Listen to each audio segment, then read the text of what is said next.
All right, number 36. How old was Abraham when he left Haran? Right? So here now we want to talk to Abraham. Abraham, is the father of the Jewish nation. Actually, the three major monotheistic religions claim Abraham, right? Christianity, Judaism, and Islam, right?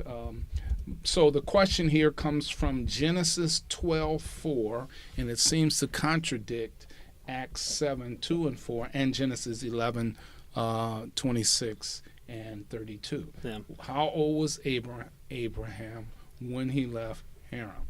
I remember doing a Bible year reading plan, and my wife was reading this passage, and I got so hung up on it and tried to find it that I completely zoned out of the rest of the reading. And she's like, "Do we have to start over?" I was like, "Yeah, we got to start over." I was trying to figure this out, and I think I came up with a good answer at the time, but Jason Lyle definitely has a better succinct answer than I probably came up with. Right. So he names this one the failure to read, again, the failure to read the text carefully, Right. and he says this one is the semantic anachronism fallacy. Right. So bringing in from not its context what something means. Right.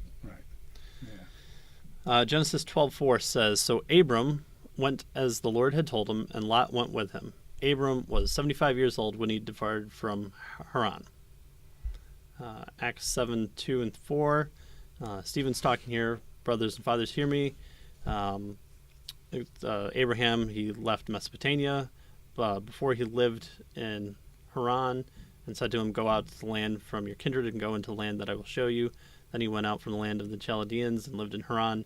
And after his father died," that's Abraham's, "God removed him from there into this land in which you are now living."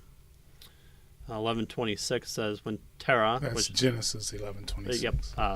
which is Abram's father, "lived 70 years, he fathered Abram, Nahor, and Haran."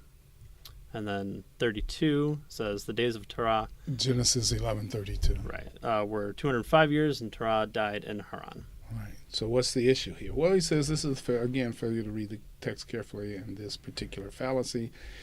The idea here is that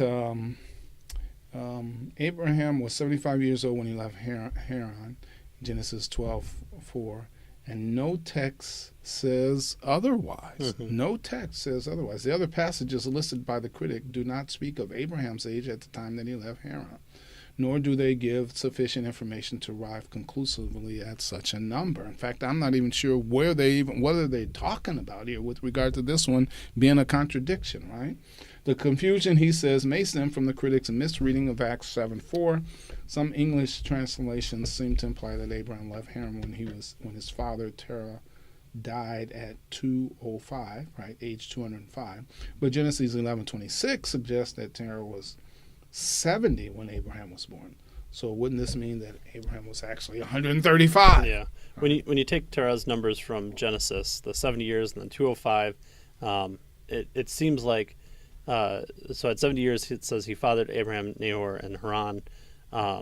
There's an idea to say, since Abram was listed first, he was the firstborn.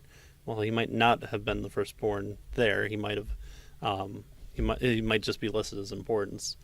And then it talks about when Abram was 75 years old, he departed for Haran. So trying to sync up those three numbers seems to have a misreading of exactly how old everyone was when Abraham left. Yeah, I think that settles it. Yeah, and reading Acts 7 seems to help if you read it carefully. Yeah, good.